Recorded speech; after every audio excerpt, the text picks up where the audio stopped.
Retirement while employed over genuine retirement is evident.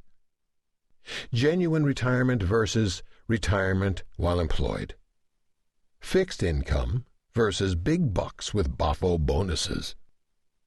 Lunch at Costco because it's the only place where you can get a giant hot dog and a Coke for $1.50 versus lunch at Michael's where you have a cheeseburger and Pellegrino for $150. Small circle of acquaintances versus rich social context.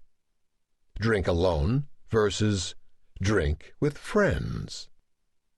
Drive 400 miles per year in boring personal car versus President's Club at Hertz. Mandatory golf on same course over and over year after year versus elective golf on links around the world. Heart attack at price of T-bone versus take an extra one home for Rex. Lose touch with reality versus create own reality.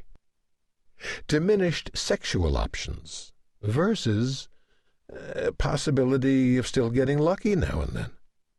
Intimations of mortality versus estate planning. Too many naps versus precisely correct nap quotient. Wait too long for death versus occasional limited wait for limo. Fortunately, for those of us lucky enough to operate in this day and age, the contemporary business environment has provided us with the solution to this dichotomy. To gain the benefits of retirement while avoiding its pitfalls, one must simply learn how to live like an executive. I invite anyone who doubts the utility of this strategy, which provides the underlying secret of executive life, to read the following brief clip, offered by Michael Lewis in the Financial Week of November 19, 2007. It concerns the now ousted CEO of Merrill Lynch, Stan O'Neill, who in the preceding months had been facing the loss of billions upon billions of dollars in the subprime mess that year.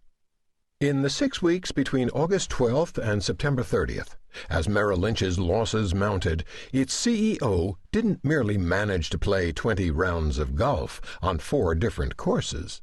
He played them beautifully with a consistency that defied the pain he must have been feeling, Lewis writes, continuing, Indeed, a glance at the scores explains why the Merrill Lynch board agreed to pay him $48 million in 2006. The man has ice water in his veins. From the end of July to early October, when the firm Stan O'Neill ran was losing money at a rate of more than $100 million a day, his handicap wavered only slightly, in fact, dropped to 9.1 from 10.2.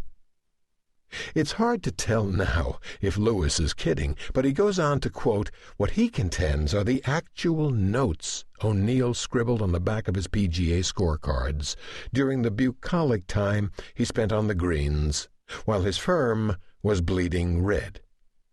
Many of these, naturally, have nothing to do with business, Lewis writes. For instance, on August 31st, on the back of the card that proves he shot an 83 at Martha's Vineyard's prestigious Vineyard Golf Club, Mr. O'Neill scribbled, Stan is certainly the man. On September 22nd, after he'd shot an 80 at the Verdant Walkabout Country Club, he wrote, with his natural ear for the language, 80 makes me Grady. What's interesting to us in this exercise is not how egregious all of this is, but how enviable. Wouldn't you like to be playing golf, or something even more worthwhile, at a time when others are burning the midnight flop sweat? I know I would. Cute, huh? I think so. Turns out that just weeks later, for some reason, O'Neill was gone from the firm. Those who are concerned about him will be relieved to know that he left with about $150 million in severance in his pocket. I expect him to have surfaced again by the time this book